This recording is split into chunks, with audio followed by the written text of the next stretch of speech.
Good morning, everyone. This is Rolling Through Life. My name is Wanda, and it's time for a morning devotion. Wednesday, February 14th, and the read for today is 1 Timothy 6. But thou, O man of God, flee these things.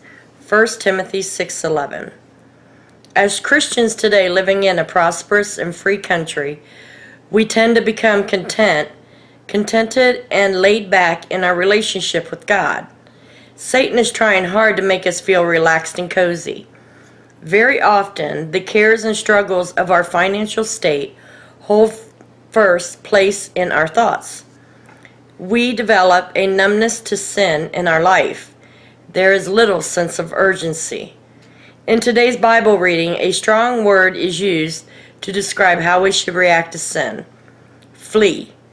The word flee refers not to ordinary running, but to desperate running, as for one's life. The human body can do amazing things when certain death is at its heels, and the same urgency ought to be evident in our desire to remove ourselves from the presence of sin. We should flee from the sin as people flee from a fierce lion, and this includes the sin of loving memory. How often do we treat sin as a light matter? How often do we play with temptations? It would seem that sin and Satan do not look as black as they once did. However, someone is still asking, Yea, hath God said? Genesis 3:1. It is time to wake up from our spiritual drowsiness and take action. When we are tempted, we must consider what is at stake and flee. When others are ignoring or laughing at sin, we need to condemn it. We should not be known as regular visitors in places where sin is common and accepted. Instead, we should have enough character to avoid sin even when alone. In 1 Thessalonians 5:22, we have the clear command, abstain from all appearance of evil. We can never put too much distance between ourselves and sin. Flee out of the midst of Babylon and deliver every man his soul. Jeremiah 51:6. It's sin. We do get too comfortable with. We always seem to rationalize, what we're doing wrong. Well, I lie all the time, but I need to lie for my job. Well, selling this car for way too much money, it's how I survive. We always seem to rationalize decisions that we make, and we think it's not sin, but it is sin. A lie is a lie is a lie. A white lie is a lie. Stealing is stealing. It's not borrowing, it's stealing. But we get comfortable in certain aspects day to day to where, we don't flee from sin anymore.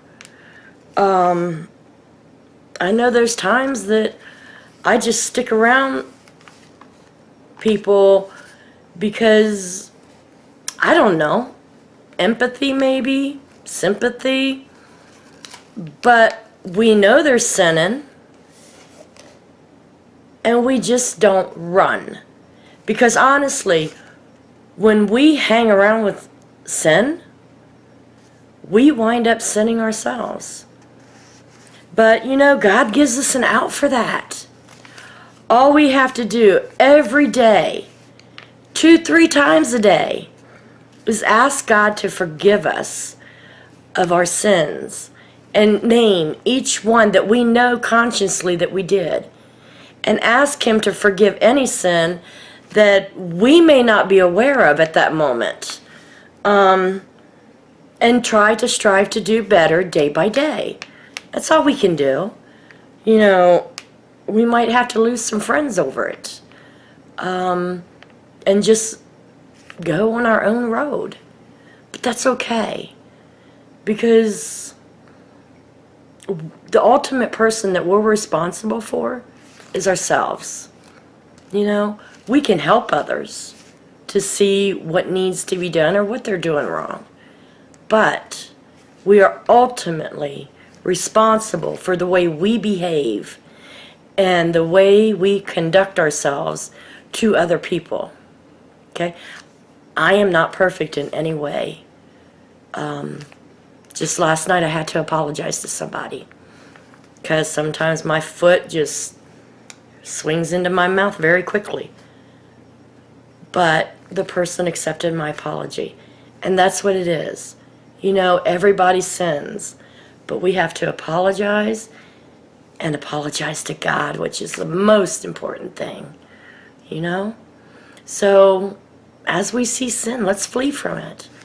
And let's try to keep the Spirit alive in us every day and not wake up thinking about what I have to do to get by in the world. But how about, how can I bless someone today? You know, that's an awesome thing to do. So I'll see y'all tomorrow, okay? Bye.